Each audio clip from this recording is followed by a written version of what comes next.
Three of the world's most extreme athletes are about to start the journey of a lifetime. Jokke Sommer, a 27-year-old Norwegian who became a YouTube star overnight by producing some of the most spectacular videos ever seen. He has helped push the boundaries of what is possible in modern wingsuit flying.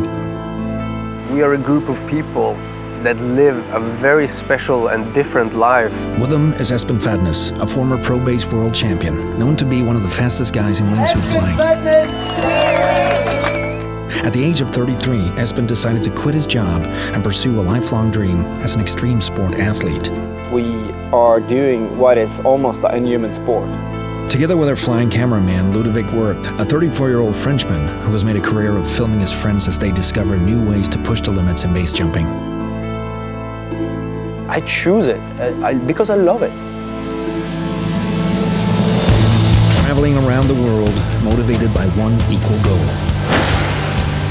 They will fly by spectacular landmarks, under bridges and jump buildings in the Far East. Experiencing extreme conditions and amazing landscapes, they will discover that things don't always work out the way they want. I honestly don't think we should argue about this. They will test their friendship, explore new cultures, and experience all sides of life, all in the search of the perfect flight.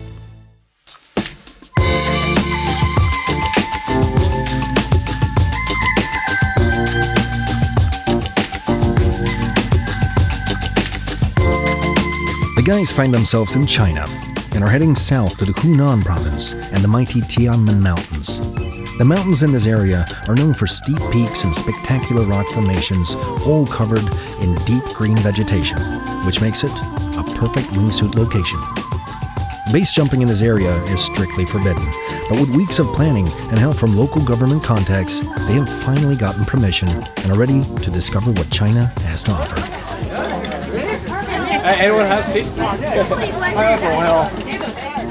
In a deep valley in the mountains, the guys find an old village where they will stay during their days in China.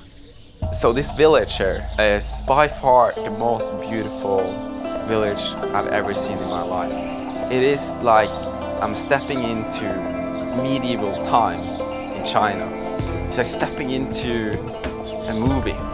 And not only is this village beautiful in itself, the way it's built, but the backdrop of it is Tianmen Mountains. It's like the Chinese version of Trollstigen in Norway. It got tons of more corner turns and it's just much bigger.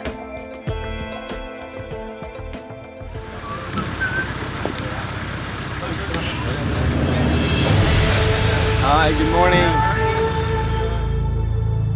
The next morning, the guys are ready for their first day of jumping and head for the cable car. But the weather is not on their side. With strong gusts and fog, the chances of going through with a jump are minimal. And Jokke has an insecure feeling about the whole situation. Fuck, I had so many bad wipe jumps that... Yeah, and then you have those gusts. And I've told myself I'm never ever gonna let a camera push me to do when I have a bad feeling. I really have a bad feeling. Yeah, that is my main fucking problem now. That's good. Are you guys ready? No, we're not ready. We are discussing the conditions. It's a lot of gusty wind up here, and we are still considering the wind and looking at it. Okay, just let us know. After some discussion, Jokke decides to pass, but Espen and Ludo are fired up and ready to jump. Don't give me shit later on for not jumping. No, I won't. No, I surely won't. No, I won't.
really good conditions actually. Challenging exit.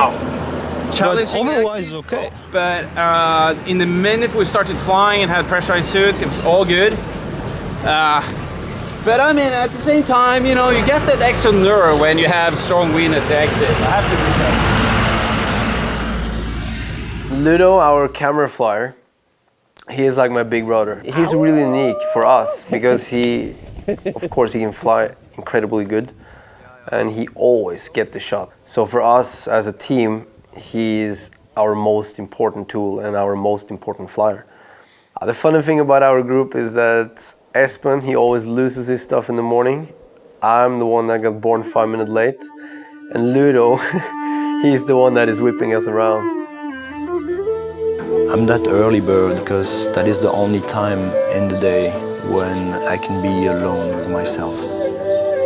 I like that moment when I can hear the sounds of the mountain, all the birds are starting to sing around, and that fog in the morning, and that nature that is waking up around me. That is a kind of a mystical moment, and that is very important to me to keep myself concentrated and quiet and be ready for the action that's coming. Jokke, Espen and me, we know each other now for a while. We've been jumping together for some time. And we kind of set up kind of a ritual together. I wake up early, I get my cup of coffee, I get my cigarette in the morning. And then we meet up together in the morning and start thinking about what we're doing, look up at the mountain, check out what the weather looks like. And that's a kind of ritual that we've put together and that makes us a good team. Hey guys, let's do it like this. We just pack up, we walk over, take the cable car up and check this jump wall.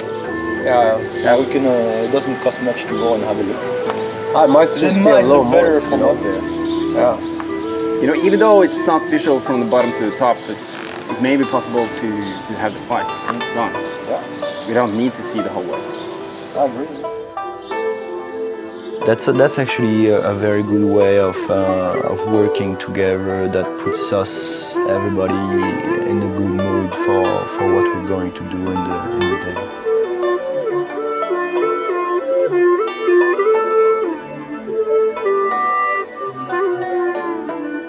Towards the end of their trip, the weather is finally clearing up, and the guys will try out a new and dangerous line. Espen, Jokke, and Ludo will follow the cable car lines down the mountain. But one of them will come face to face with the fact that, in this sport, there's a thin line between life and death. When I do risk sports, I know that people that care about me worry, because I feel the same when I see my friends do very technical, difficult lines skiing, or I see a good friend pushing his limits as a base jumper. And then I can just imagine how much my mother worries, or my father, my sisters, brothers, good friends that don't jump themselves. They don't know the sport. They don't know how I deal with risk management. They are just worried. This is the big downside of doing the sport, because after all, it's all about, for me, life. It's about relations. It's about people you care about. It's about the moments I have with people I like and love, and it's a huge downside that I bring this worry upon the people I care the most about. Are this okay? It's a go, yes. We are in the cable car. Sweet. Okay. Perfect, we're ready. Let's do this thing.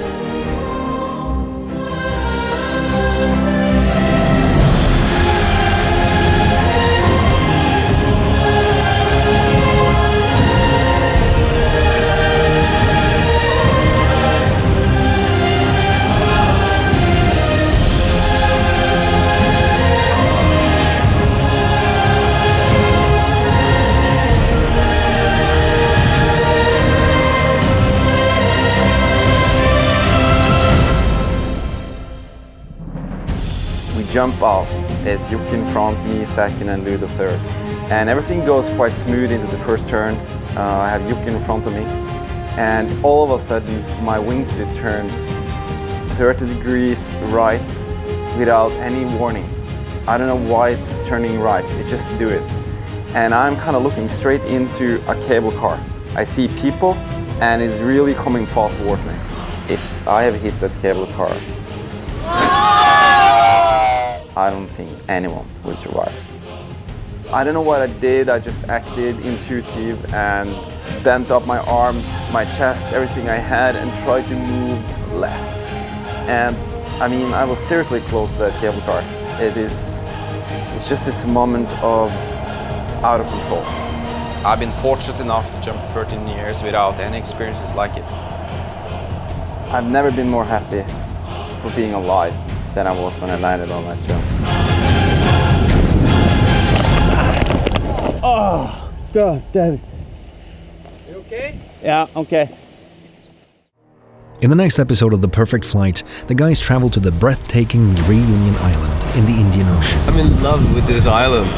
Rising out of the lush green forest is a rugged volcanic mountain that is begging to be jumped.